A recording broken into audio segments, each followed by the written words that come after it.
Chers collègues, chères consoeurs et chers confrères, chers professionnels de santé et membres de la filière des maladies auto-immunes et auto-inflammatoires rares de l'adulte, je suis Marc-André, PUPH, chef du service de médecine interne de l'hôpital Gabriel-Montpied au CHU de Clermont-Ferrand. Cette page d'actualité de la filière est consacrée à la révision du protocole national de diagnostic et de soins sur l'artérite à cellules géantes. Pourquoi cette révision ? Des mises à jour à un rythme quinquennal sont encouragées dans les PNDS. Cependant, des actualités significatives dans le domaine couvert par le PNDS peuvent justifier une révision. Après avoir rappelé la genèse de ce PNDS et ses objectifs, nous montrerons sur quels éléments porte cette actualisation de 2020 et les raisons de celle-ci. Les recommandations françaises de 2016 représentent le socle de ce PNDS. Elles ont été élaborées par le groupe d'études français des artérites des gros vaisseaux, le GEFA, et publiées en 2016.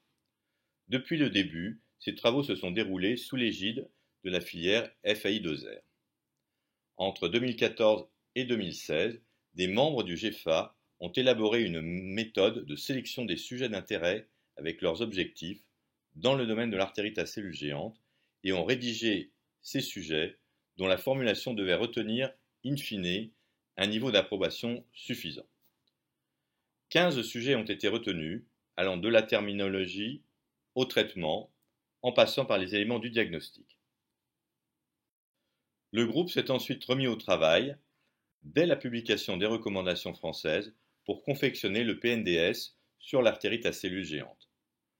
Comme c'est l'usage, des collaborations d'horizons plus vastes ont été sollicitées sous forme d'un groupe de travail multidisciplinaire, que ce soit dans le domaine médical, avec des médecins généralistes, des gériatres, des internistes, des ophtalmologistes, des médecins vasculaires, des rhumatologues, ou bien dans le domaine associatif.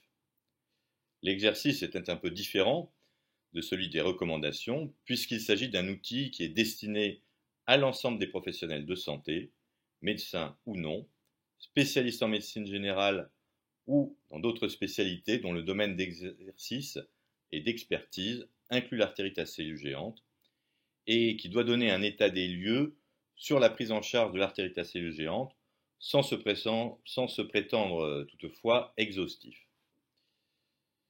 Il se voulait aussi et surtout pragmatique, notamment sur une constatation très simple, c'est que la prévalence de la cécité dans l'artérite à cellules géantes n'a guère changé depuis plusieurs dizaines d'années et que toute suspicion diagnostique en soins primaires devait rapidement être suivie d'une conduite à tenir simple, en sachant que les patients et leurs médecins pouvaient se trouver isolés géographiquement, avec un accès aux soins plus ou moins difficile et une disponibilité des examens complémentaires variable d'un centre à l'autre, y compris dans les centres experts d'ailleurs. Ainsi, un algorithme a été défini. Voyons à présent en quoi consiste au juste cette actualisation. Eh bien, la principale modification apportée à ce PNDS sur l'artérite à cellules géantes concerne la prise en charge thérapeutique. Lors de la parution du PNDS en 2017, et bien sûr a fortiori des recommandations qui étaient antérieures, les corticoïdes étaient les seules molécules à avoir l'autorisation de mise sur le marché dans l'artérite à cellules géantes.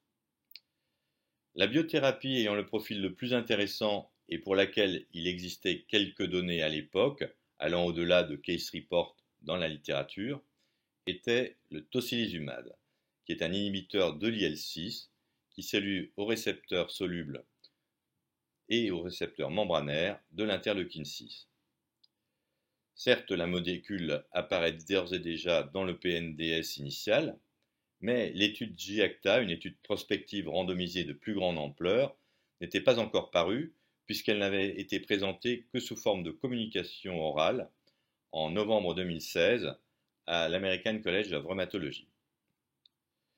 Bien sûr, la publication de cette étude, dont le premier auteur est Stone sera ultérieure et permettra d'ailleurs l'obtention d'une AMM pour le tocilizumab dans l'extension d'indication artérite à cellules géantes, ceci en septembre 2017, puis un avis favorable de la Commission de la transparence en septembre 2018. Il s'agit donc du deuxième type de molécule ayant l'autorisation de mise sur le marché dans cette indication, l'artérite à cellules géantes, et le PNDS se devait de tenir compte de cette nouvelle donnée.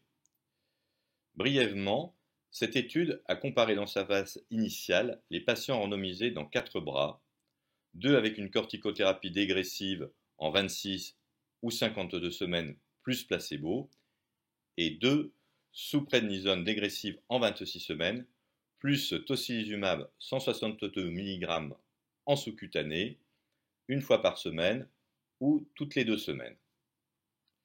Près de la moitié des patients étaient des rechuteurs, ce qui est un élément à noter, et certains recevaient aussi du méthotrexate.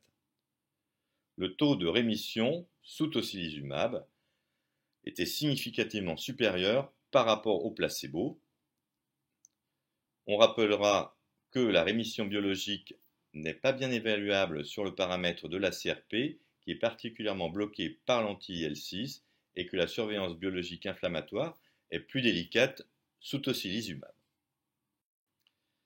Cette étude, menée selon une méthodologie rigoureuse, a montré une efficacité significative du tocilizumab par rapport au placebo pour le critère principal des rechutes et le critère secondaire de l'épargne cortisonique. La question qui s'est posée au groupe de la rédaction du PNDS, au-delà des preuves d'efficacité et des conditions d'une étude pour la démontrer, était celle du positionnement du tocilizumab dans la stratégie thérapeutique de l'artérite à cellules géantes. Plusieurs éléments de réponse ont été avancés. Tout d'abord, environ 60% des patients obtiennent une rémission qui est durable de leur artérite à cellules géantes avec une corticothérapie générale et tous n'ont pas d'effet secondaire de cette dernière, heureusement. Deuxièmement, on ne connaît pas de facteur prédictif clair de rechute de l'artérite à cellules géantes qui pourrait permettre d'identifier une population cible à laquelle on pourrait proposer d'emblée un traitement adjuvant. Troisièmement, certains patients sont par contre d'emblée identifiables comme un risque de complication d'une corticothérapie, comme ceux ayant un diabète compliqué et ou mal équilibré, des troubles psychiques sévères, une ostéoporose fracturaire, une hypertension artérielle mal contrôlée, voire une insuffisance cardiaque congestive. Enfin, 40% des patients récidivent une ou plusieurs fois, avec parfois une corticodépendance de trop haut niveau et des doses cumulées de corticoïdes importantes, et jusqu'à l'émergence du tocilizumab, seul le méthotrexate avait montré un bénéfice en termes d'épargne cortisonique dans une méta-analyse. Pour les membres du groupe de rédaction, en l'état actuel des connaissances, le positionnement judicieux du tocilizumab est apparu comme celui d'un traitement adjuvant, d'emblée chez les patients pour lesquels l'épargne cortisonique est un enjeu majeur, d'autant que la molécule est détentrice d'une AMM désormais, et aussi au cours du suivi chez les patients rechuteurs ayant une corticodépendance supérieure ou égale à 7,5 mg par jour et ou une mauvaise tolérance de la corticothérapie. Ces critères ont d'ailleurs aussi été retenus par la commission de transparence.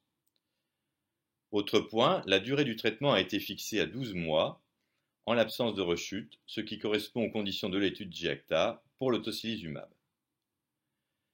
La durée du traitement adjuvant par méthotrexate a également été précisée, entre 12 et 24 mois dans cette révision. Enfin, il est rappelé que l'avis d'un expert de la maladie, en l'occurrence l'artérite à cellules géantes, est recommandé dans ce type de situation.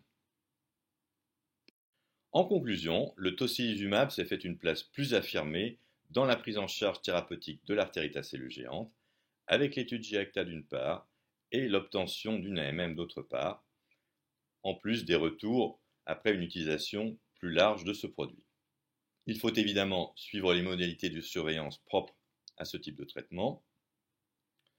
Le méthotrexate n'en est pas pour autant disqualifié à ce jour, et l'étude METHODIA, qui compare les deux molécules, le tocilizumab versus le méthotrexate, et qui est en cours, nous apportera sûrement des éléments de réponse quant au positionnement respectif de ces deux molécules. Pour le moment, la place d'un traitement adjuvant d'emblée dans les formes simples à la phase initiale de l'artérite à cellules géantes n'est pas établie. Par contre, l'intérêt du tocilizumab dans les formes ischémiques et notamment les complications ophtalmologiques ou les formes avec aortite reste à définir, mais il est probable que ces questions seront les prochains enjeux de la révision du PNDS.